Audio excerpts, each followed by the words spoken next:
Hey guys, welcome back to GSM लिमिक्स। तो भाई लोग कैसे हो? उम्मीद करता हूँ बढ़िया हो। तो आज आप लोग के लिए जो लाए हैं हम ब्लॉग डांस टू जो है ट्रांस की। तो दोस्तों, जैसे कि आप लोग देख सकते हैं, आप लोग को हम दिखा देते हैं जो आज कौन सा ब्लॉग आप लोग को देने वाला है। ठीक है।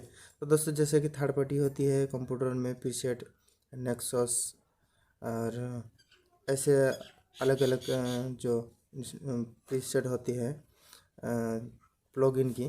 तो हम ऐसे ही third party plugin Apple studio mobile में वो प्रीसेट को कैसे डाल सकते हैं। तो चलते हैं वीडियो की तरफ, वो वीडियो में दिखा देंगे। उससे दिखाने से पहले दोस्तों, जो कि आज की जो इंस्ट्रूमेंटल है उसको आप लोगों को दिखा देंगे। ठीक है। तो ये है डांस टू का लीडी और प्लग। तो बहुत सारे रहेंगे। तो ये है प्रीसेट है। तो जैसे कंप्यूटर में होते हैं प्रीसेट, वैसे ही मोबाइल में भी डाल सकते हैं DWP के जरिए। तो DWP जो है एक डायरेक्ट वेब है। तो हम वहाँ से दिखा देते हैं ऐप।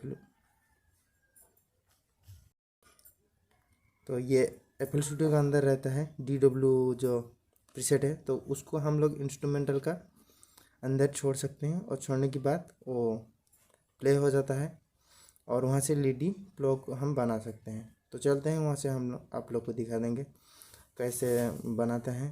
और दोस्तों, ये ट्रांस का है। और ट्रांस जैसे कि अभी ज़्यादा ट्रांस की मिक्स कर रहे हैं बहुत भाई लोग। तो और जैसे कि प्रोफेशनली मिक्सिंग में भी ये यूज होता है। तो दोस्तों, वीडियो में पासवर्ड जो रहेगा 2 स्टेप का रहेगा और पासवर्ड कलेक्ट कर लीजिएगा। और दोस्तों, अगर आप लोग हमारे चैनल में न्यू आए हैं तो चैनल को फटाफट सब्सक्राइब कर लीजिएगा और सब्सक्राइब करने के बाद नोटिफिकेशन बेल को भी प्रेस कर लीजिएगा। तो चलते हैं एप्पल स्टूडियो की तरफ।